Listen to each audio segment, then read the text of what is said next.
প্রধানমন্ত্রী আবাস যোজনা ইতিমধ্যেই সার্ভে চলছে, নতুন সরকার ক্ষমতায় বসছে।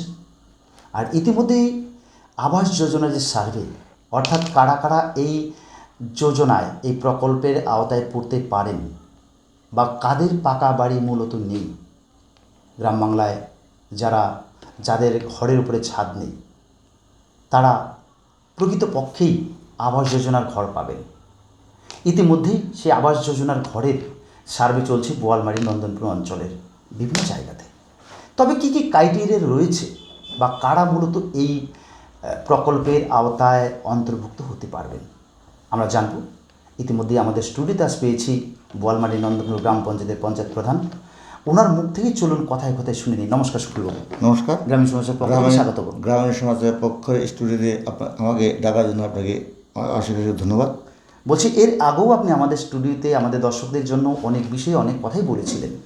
আজ আমরা একটা বিষয় জানতে চাইব, আমাদের দর্শকরা জানতে চাইবেন আপনার কাছে, যারা গ্রাম বাংলায় যাদের পাকা ঘর নেই বা যাদের মাথার উপরে পাকা ছাদ নেই, তাদের যে ঘর পাওয়া, নতুন সরকার ক্ষমতায় এসে নিশ্চয়ই সকলে আশাবাদী, উপভোক্তারা আশাবাদী যে তারা একটা পাকা ঘর পাবেন। তার কি সার্ভে চলছে, সেই বিষয়ে যদি আমাদের দর্শকদের বলেন। হ্যাঁ, যারা নাকি প্রধানমন্ত্রী আবাস যোজনা ঘর পাবে সেই সার্ভেটা চলেছে এবং বিডিও অফিসের নির্দেশ অনুসারে প্রথম আমাদের বললো প্রতি বুথে 2টা করে ঘরের সার্ভে করতে। আচ্ছা স্যার, 2টা করে এই মুহূর্তে প্রত্যেকটা বুথে 2টো করে ঘরের ব্যাপারে প্রথমে 2টো করে ঘরের সার্ভে কথা বলেছিল। আচ্ছা, প্রথমে 2টো ঘরের সার্ভে হয়ে গেছে। আচ্ছা, তারপরে 2 দিন কি 3 দিন পরে বললো আরও 2টো করে দেন। আচ্ছা স্যার, আরও 2টো করে দেওয়া হয়েছে।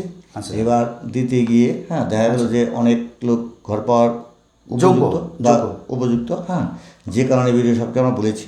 বিডিও সাহেব তখন বলেছে যে যদি আরও বেশি করতে হয় তাহলে আপনার সেলফ সার্ভে করতে পারেন। এবার সেলফ সার্ভে করার পরে সেলফ সার্ভে মানে কি, যার মোবাইল দিয়ে যার বাড়ির যে পরিস্থিতি আছে সেই পরিস্থিতি অনুসারে মানে ছবিটি করে একটা অ্যাপ আছে, ওই অ্যাপে করে দিয়ে, মানে প্রধানমন্ত্রী আবাস যোজনা যে অ্যাপ। মানে বর্তমানে বিডিও অফিস থেকে এরকম একটা সিস্টেম ছিল যে একটা ওয়ার্ডে 4টা বাড়ি করে দেওয়া হবে, 4জনকে দেওয়া হবে, 4টা বাড়ি করে দেওয়া হবে, ওরকম নির্দেশ ছিল। এবার যেহেতু আমাদের গ্রাম বাংলার বেশিরভাগ লোকই দরিদ্র এবং মাথার উপরে ছাদ নেই, সেই কারণে আমরাও একটু বলেছি যে একটু বাড়াতে পারলে ভালো হয়, লোকগুলো উপকৃত হবে। সেই মোতাবেক বিডিও সাহেব বলছিল যে ঠিক আছে, আপনারা সেলফ সার্ভে করে দেন। সেলফ সার্ভে করার পরে আমাদের বিডিও অফিস থেকে লোক যাবে ইনকোয়ারিতে, যদি দেখা যায় যে হ্যাঁ উনি পাওয়ার যোগ্য, অবশ্যই ওনার ঘরটা রাখবে। এতে 10-20 কিছু বুঝি না, মোটামুটি মানে যে পাওয়ার যোগ্য হলে তাকে দিবে, মানে ওটা ধাপে ধাপে। মানে কীরকম ক্রাইটেরিয়া রয়েছে, কারা মূলত পেতে ক্রাইটেরিয়া যেভাবে বলেছে আমাকে, সেই হিসাবে যাদের নাকি ধরেন বলার ছেলে যে পাটশোলা বেড়া বা উপরে হয়তো পলিথিনের মানে ছাই আছে, ওনাদেরকে প্রথম করতে বলেছি। এবং এই কথা মোতাবেক দেখা যাচ্ছে যে গ্রাম বাংলায় সাধারণ লোক যদিও থাকে, মানে খেটে খাওয়ার লোকেরাও একদম পাটশোলা বেড়া দিয়ে থাকতেছে না, মানে দেখা গেল অল্প পয়সা দিয়ে টিন দিয়ে ওইরকম মানে সাধারণভাবে থাকতেছে, অল্প মানে একদম কম দামি টিন, দেখা গেলো 2-4 বছর পরে আবার ভেঙে যাবে। তো এইরকম ঘরগুলো করতে না করেছি।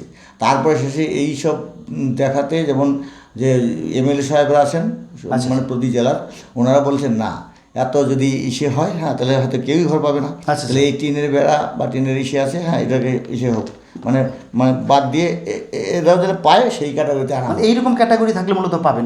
বলছি প্রধান সাহেব, আপনার কাছে আরেকটা আমরা জানতে চাইবো বা জানবো আর কি, যেটা হচ্ছে এই যে আবাস যোজনার ঘর, এই আবাস যোজনার ঘর শুধু কি তপশিলি জাতি অন্তর্ভুক্ত বা আদার্স জাতিভুক্ত অন্তর্ভুক্ত, মানে কারা কোন ক্যাটাগরির মানুষরা মূলত এই ঘরগুলো পাবে, সেই বিষয়টা যে আমাদের দর্শক। এখানে জাতে কোনো ভেদাভেদ নেই। একমাত্র হয়তো দরিদ্র সীমার নিচে বসবাস করলে, দরিদ্র সীমার নিচের মধ্যে যারা আছে তারাই পাবে। এবং ওরকম যার দল মত নির্বিশেষে, জাতিভেদ নির্বিশেষে, একদম সবাই পাচ্ছে, মানে যারা মূলত এই পাওয়ার যোগ্য রয়েছে, যাদের ঘর নেই, যারা যোগ্য রয়েছে তারা অবশ্যই পাবে। এই যে ক্রাইটেরিয়া আছে এই ক্রাইটেরিয়ার মধ্যে, এর মধ্যে কি সেই প্রক্রিয়া চলছে? অবশ্যই চলছে, আমাদের সারা অঞ্চল ব্যাপী চলছে। প্রত্যেকটা বুথে বুথে মানে কাজ শুরু হয়ে গেল না? অবশ্যই কাজ শুরু হয়ে গেল। ধন্যবাদ প্রধান সাহেব, শুরুতে পারছেন, নিশ্চয়ই আগামী দিনে দেখা হবে। ভালো থাকুন, সুস্থ থাকুন। ধন্যবাদ। গ্রামীণ সমাজের স্টুডিও।